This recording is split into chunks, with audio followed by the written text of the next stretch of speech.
Sa kabila ng mga pagsubok, patuloy tayong bumabangon. Dahil sa bawat gabi ng pangungulila, may umaga ng pag-asa.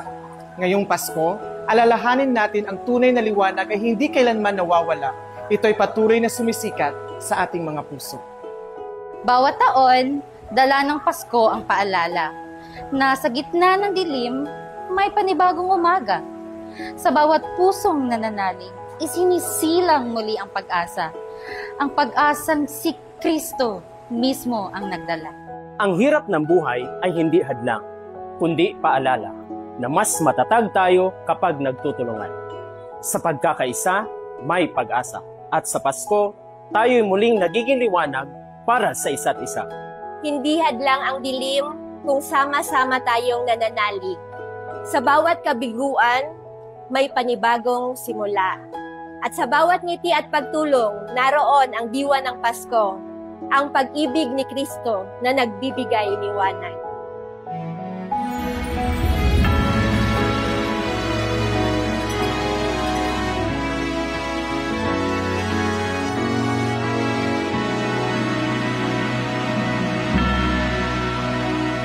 Bituin sa langit, sa malamlam na gabi, pusong umaasa ang siyang bumabati.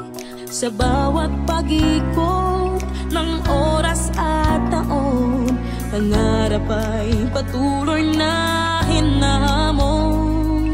Ang liwanag ng Pasko'y ating tatahakin. Pag-ibig ni Kristo ang gagabay sa atin. Bawat nilalang ay magdiwang, sapagkat ang pag-asa'y isinilang. Init ng Pasko'y ating madarama, sapagkat tayo ang magkakasama.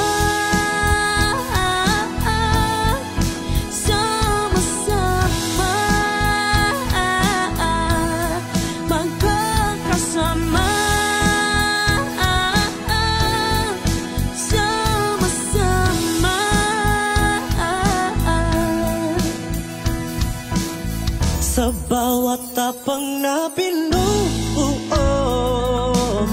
sa hirap at ginhawa'y magkakasama tayo.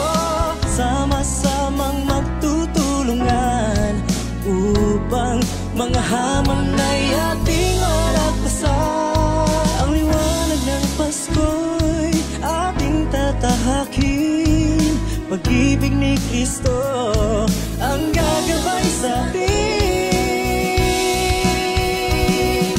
Bawat nilalang ay magdiwang, sapagkat ang pag-asa'y isinilang.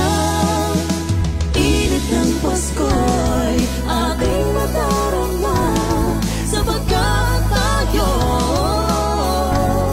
ang magkakasama.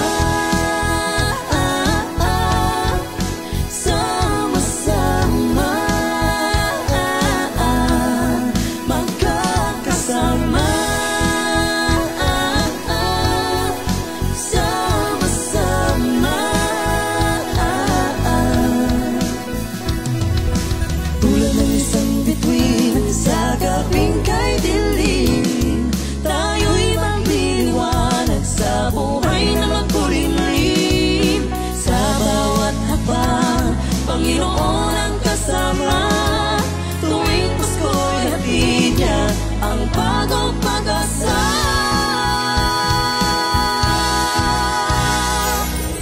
Bawat nilalang ay magdiwang, sapagkat ang pag-asa'y isinilang.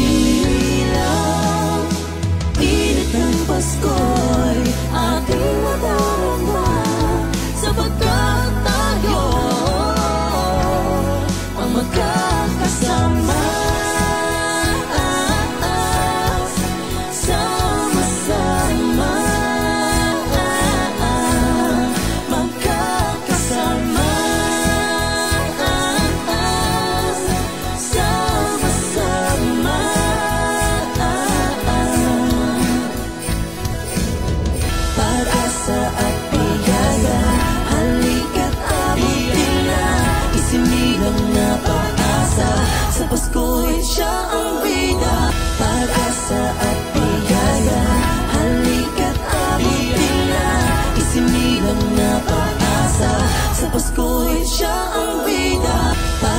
pag-asa at biyaya.